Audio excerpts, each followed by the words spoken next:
Salam sejahtera rakan sekalian. Nama saya Dayong Yung. Tajuk yang saya mau membentangkan ialah mengenai perbezaan antara budaya dan pendidikan serta pengaruhannya terhadap pencapaian. Pendidikan merupakan aspek penting dalam pembangunan manusia dan kemajuan masyarakat. Tetapi pelaksanaannya dan hasilnya berbeza secara kental di antara budaya. Pembentangan ini menorehkan hubungan antara budaya dan pendidikan, mengaji bagaimana perbezaan budaya membentuk amalan pendidikan dan mempengaruhi pencapaian akademik. Budaya merangkumi berbagai kepercayaan nilai, adat lesam, dan tradisi yang mempengaruhi sikap, tingkah laku, dan persepsi individu. Dalam konteks pendidikan, budaya memainkan peranan penting dalam membentuk kaedah pengajaran, kandungan kurikulum, dan keutamaan pendidikan.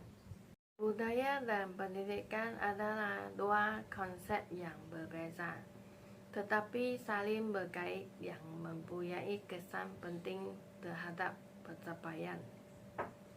Budaya menunjuk kepada kepercayaan, nilai, adab, dan amalan bersama sesuatu kumpulan orang. Manakala pendidikan menunjuk kepada proses memperoleh pengetahuan, kemahiran, dan nilai melalui cara formal atau tidak formal.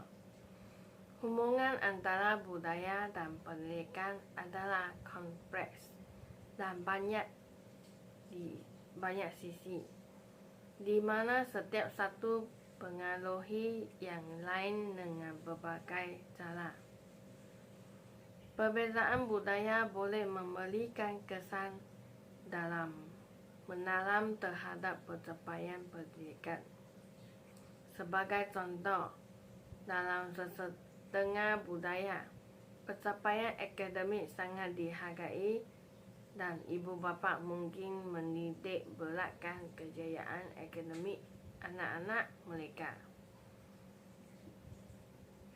Dalam budaya lain, kreativiti, ekspresif, emosi, dan kemahiran sosial mungkin lebih dihargai daripada pencapaian akademik.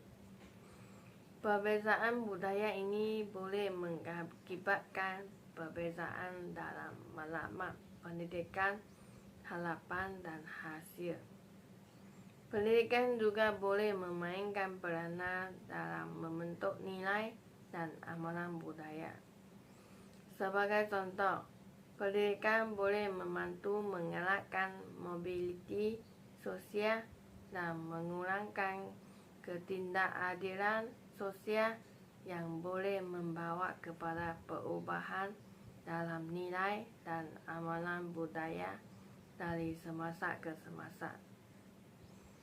Pendidikan juga boleh membantu mempromosikan pemahaman dan penghargaan antara budaya, yang boleh membawa kepada toleransi yang lebih besar dan penghargaan terhadap perbezaan budaya.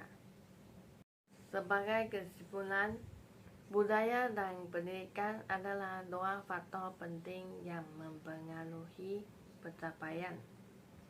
Memahami hubungan yang kompleks antara budaya dan pendidikan adalah penting untuk membangunkan dasar-dasar pendidikan yang berkesan dan program-program yang sensitif terhadap keperluan dan nilai komuniti dan budaya yang berbeza.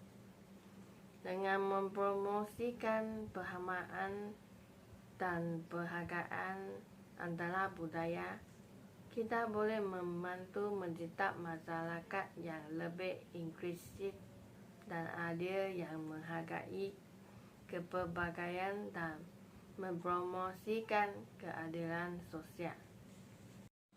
Satu perbezaan penting antara budaya dan pendidikan terletak pada penekanan masing-masing terhadap kolektivisme berbanding individualisme. Dalam budaya kolektivis seperti dalam masyarakat Asia, pendidikan sering dilihat sebagai usaha kolektif yang memberi keutamaan kepada harmoni kumpulan, pematuhan sosial, dan penghormatan terhadap otoriti. Kejayaan akademik amat dihargai dan pelajar dijangka menunjukkan ketekunan, disiplin, dan penghormatan terhadap guru dan ibu bapa. Sistem pendidikan dalam budaya kolektivis mungkin menekankan penghafalan, pengajaran berpusatkan guru, dan penilaian berstandard untuk menilai pengetahuan dan kemahiran pelajaran. Sebaliknya, budaya individualis seperti yang dominan dalam masyarakat Barat memberikan penekanan lebih kepada otonomi pribadi, pemikiran kritis, dan ekspresif diri. Pendidikan dilihat sebagai cara untuk memupuk kreativiti, kemandirian, dan pencapaian individu. Pelajaran digalakkan untuk mempersoalkan otoriti, terlibat dalam pembelajaran kolaboratif, dan mengejar minat dan passion mereka. Pendekatan pendidikan dalam budaya individualis mungkin memberi keutamaan kepada pengajaran berpusatkan pelajar, pembelajaran berdasarkan proses dan aktiviti pengalaman untuk mengarahkan pelibatan aktif dan pengalaman pembelajaran yang dipersonalisasi.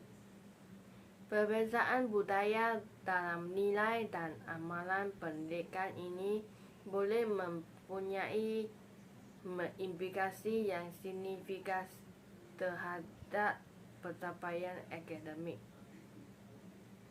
Sebagai contoh, pelajar dari budaya kolektivis mungkin cemerlang dalam tugas yang memerlukan penghafalan dan pematuhan kepada peraturan dan prosedur. Manakala pelajar dari budaya individualis mungkin berkembang dalam persekitaran yang mengarahkan kreativiti, penyelesaian masalah, dan pemikiran kritis. Selain itu, sikap budaya terhadap pendidikan, pelibatan ibu bapa, dan faktor sosial ekonomi boleh mempengaruhi motivasi belajar, sikap terhadap pembelajaran, dan hasil akademik. Sebagai kesimpulan, budaya mempengaruhi pendidikan dan pencapaian akademik secara mendalam. Nilai budaya, kepercayaan, dan amalan membentuk sistem pendidikan, kaedah pelajaran, dan pengalaman belajar dalam berbagai cara. Mengiktiraf dan menghormati kepelbagaian budaya dalam pendidikan adalah penting untuk mempromosikan keadilan, inklusivitas, dan keseimbangan dalam hasil pembelajaran. Dengan mengakui perbezaan antara budaya dan pendidikan serta memahami pengaruhan mereka terhadap pencapaian pendidikan dan pembuat dasar dapat membangunkan strategi yang responsif terhadap budaya yang menyokong kejayaan semua pelajar tanpa mengira latar belakang budaya atau konteks mereka.